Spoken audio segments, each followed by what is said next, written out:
Hi friends, welcome to relax recipes. இன்றைக்கி நம்ம பசங்க ஸ்கூல் விட்டு வந்த உடனே கொடுக்கக்கூடிய ஒரு ஹெல்த்தியான ஸ்நாக்ஸ் தான் பார்க்க போகிறோம். மொச்சை மசாலா. மொச்சை மசாலாங்கிறது பூரி சப்பாத்திக்கு மட்டும் இல்லைங்க, ஸ்நாக்ஸாக சாப்பிட்றதுக்குமே ரொம்ப சூப்பராக இருக்கும். நான் 1 கப் மொச்சை எடுத்து ஓவர் நைட் ஊற வச்சுருக்கேன். நம்ம ஊற வைக்கலையே கழுவிட்டு நல்ல தண்ணியில் ஊற வச்சுக்கணும். இதை ஒரு ப்ரெஷர் பேனுக்கு மாற்றிக்கலாம். மொச்சை வேகிறதுக்கு கொஞ்சம் தண்ணி அதிகமாக தேவைப்படும். எக்ஸ்ட்ரா 1 கப் தண்ணி சேர்த்துக்கலாம்.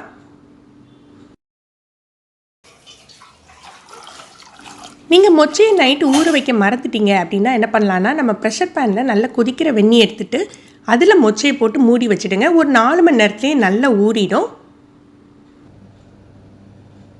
ஒரு அரை டீஸ்பூன் உப்பு சேர்த்துக்கிறேன். இது மசாலாவுக்கு பத்தாது, கொஞ்சமாக மொச்சையில் உப்பு இறங்கணுங்கிறதுக்காக சேர்த்துக்கிறோம். இதை 4 அல்லது 5 விசில் வேக வச்சு எடுத்துக்கலாம். உங்களுக்கு கொஞ்சம் குழையிற மாதிரி வேணும்னா 5 விசில் வச்சுக்கோங்க. 1 டீஸ்பூன் எண்ணெய் சேர்த்துக்கலாம். கடுகு, ஒரு அரை டீஸ்பூன் உளுத்தம்பருப்பு, கருவேப்பிலை சேர்த்துக்கலாம். 2 வெங்காயம் ஸ்லைஸ் பண்ணி வச்சுருக்கேன், இதை சேர்த்துக்கலாம்.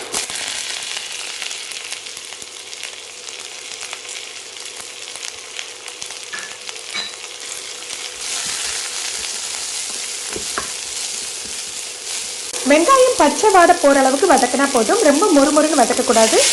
மசாலாவில் அந்த வெங்காயத்தோட கிரன்ச்சினஸ் அப்படியே இருக்கணும். ஒரு சின்ன தக்காளி, ஒரு பச்சை மிளகாய் சேர்த்துக்கலாம்.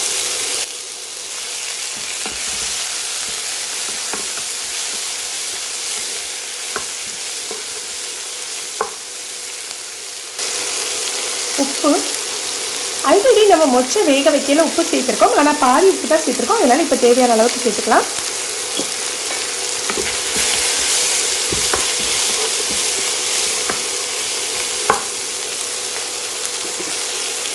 கால் டீஸ்பூன் மஞ்சள் பொடி, காரத்துக்கு தகுந்தாப்புல மிளகாய்த்தூள் சேர்த்துக்கலாம்.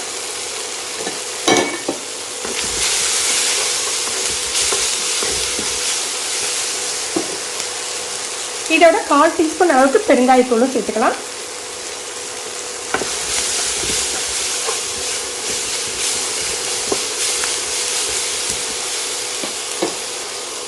வேக வச்ச மொச்சையை இதோட சேர்த்துடலாம்.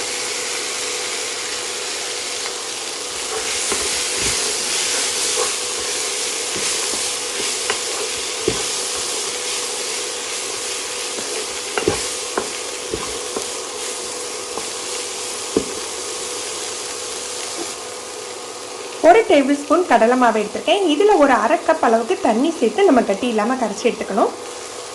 ஃப்ளேமை குறைச்சி வச்சுட்டு கடலை மாவை சேர்த்துக்கலாம்.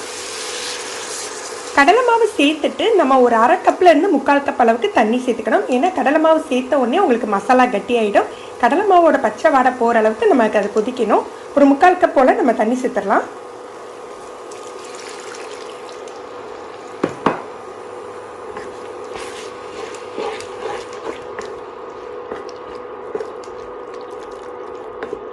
இந்த ஸ்டேஜில் உப்பு காரம் செக் பண்ணிவிட்டு நமக்கு எது தேவைனாலும் சேர்த்துக்கலாம். நான் எக்ஸ்ட்ரா காரத்துக்காக பச்சை மிளகாய் சேர்த்துக்கிறேன். நீங்கள் மிளகாய்த்தூள் வேணாலும் சேர்த்துக்கலாம். கடலை மாவு சேர்த்து ஒரு 5 நிமிஷம் லோ ஃப்ளேமில் இருந்த பிறகு நம்ம 1 ஸ்பூன் லெமன் ஜூஸ் சேர்த்துக்கிறோம். லெமன் ஜூஸ்க்கு பதிலாக உங்கள்கிட்ட மாங்காய் இருந்தது அப்படின்னா அதை கூட கொஞ்சம் சின்ன சின்னதாக கீறி நம்ம மொச்சையோடு சேர்த்துக்கலாம். ரொம்ப கெட்டியாக்கிடக்கூடாது, ஆறின பிறகு இன்னுமே கெட்டியாயிரும். இந்த பதத்தில் நம்ம அணைச்சிடலாம். இறக்கையில் கொஞ்சம் மல்லி கருவேப்பிலை தூவிட்டு இறக்கிடலாம். நம்ம மொச்சை மசாலா ரெடி ஆகிடுச்சு.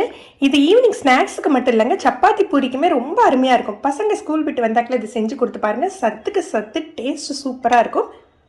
ஃப்ரெண்ட்ஸ், நீங்களும் இந்த ரெசிபி ட்ரை பண்ணி பாருங்கள். எப்படி இருந்ததுன்னு கமெண்ட் பண்ணுங்கள். இந்த வீடியோ உங்களுக்கு பிடிச்சிருந்ததுன்னா லைக் பண்ணி ஷேர் பண்ணுங்கள்.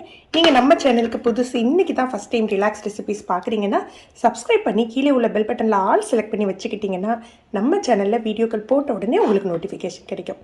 தேங்க்யூ.